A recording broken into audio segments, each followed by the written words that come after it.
Hi, Mr. Kuhner here. Today we're going to be reading The Energy Bus by John Gordon, Chapter 6. Chapter 6, The Rules. George arrived even earlier the next day at the bus stop.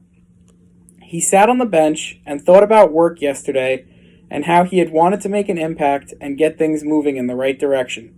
But as usual, one crisis had led to another, and he and his team had spent most of the day dealing with conflict and putting out fires rather than getting something done.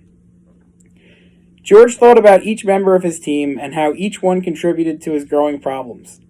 I should fire every one of them. The thought made him smile, but then reality sat in, and he knew there was no way he could do that. If anything, he was the one who would be leaving the company before any of them. Besides, they weren't bad people. He had even hired a few of them. They had just lost their way somehow, he thought. Like a bad marriage, he figured, where you can't finger any one thing as the cause. Yet you know it just isn't right. George was in such deep thought that he didn't hear bus number 11 pull up. When he looked up, he saw Joy once again at the wheel, and her smile made him smile. Well, look at here. Look who we have here today. How you doing, sugar? I didn't think I would see you again. Me neither, answered George. I was on the bus yesterday, too, but you weren't here. Where were you? He asked. Tuesday is my day off, sugar. It's the day I take care of my sick father. He can't remember anything anymore. He doesn't remember his name, nor his pride and joy. Could you imagine not being able to remember me? Not easy to see your father every week, and he has no idea who you are. I'm sorry, said George, feeling bad that he hadn't thought she had a care in the world. Everything is not always as it seems. Don't be sorry, sugar. It's part of life. Every one of us got challenges. Everyone who comes on this bus has problems. Some got marriage problems, health problems, family problems, work problems, and some got all kinds of problems. It's part of life, and I'm just another person on the bus who's got another problem. But you're so happy and cheery, said George. How do you stay so happy? It's just what I'm all about, sugar. It's because I love life, it's because I love you, and it's because I love me. How can I love myself if I don't love you? How could I love myself if I don't love everyone? You see, we're all connected, and I love it all, even the ones who are hard to love. Like me, George thought. Yes, like you, George, she said, reading his mind. And how about you, she asked. What are you doing on my bus again? I thought we had seen the last of you after you ran off the bus faster than Carl Lewis at the 1984 Olympics. I consider myself blessed not once but twice with your presence, so please do tell.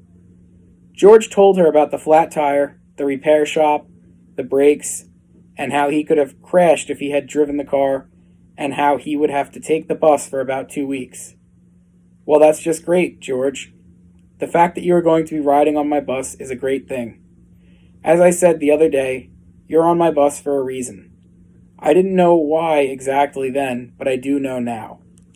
George asked why curiously, not quite catching on. What's so great about having your car in the shop for 2 weeks, he asked.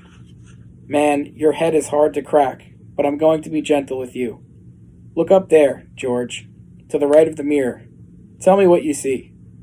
A sign, said George. That's right, a sign. And what does the sign say? It says the 10 rules for the ride of your life. Underneath this headline was a list of 10 rules that George couldn't really make out. He didn't have his reading glasses on, and the words were blurry. Besides, the sign's letters were handwritten and not very legible. That's right, sugar. All my long-term passengers learn these 10 rules. We talk about them often, and now I get to share them with you. I'm so excited, she cheered. Look at the big picture here, George. This ain't no coincidence. We got about 10 days on my bus together, and I got 10 rules for the ride of your life. George squirmed a little in his seat. I have enough rules in my life, he said. Wife rules, home rules, little league rules. The last thing I want is more rules." Joy turned very serious for a moment. Her smile turned into a dead stare as she looked George right in the eye. "You need these rules, George," she declared firmly. "Never turn your back on something that will change your life forever. You got 10 days, and I got 10 rules that will change your life. Great things are coming your way if you're open, George. Be open. Please be open." And at that, she smiled brightly once again and asked, "Are you with me?"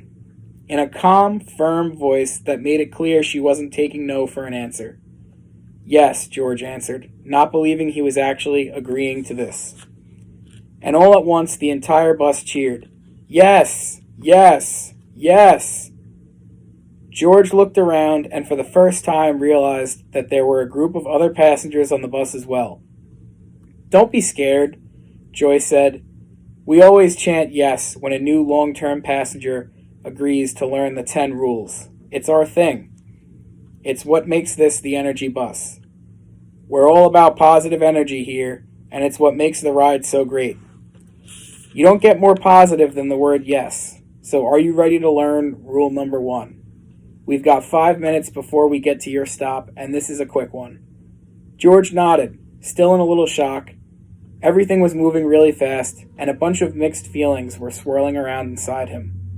On one hand, he wanted to jump out the window, while on the other hand, he was really curious to learn the 10 rules. After all, what did he have to lose? At this point, nothing, he thought. Thanks for joining me. That was Chapter 6 of The Energy Bus. Strap on your seatbelts and get your tickets ready as we head on into Chapter 7. Thanks for stopping by.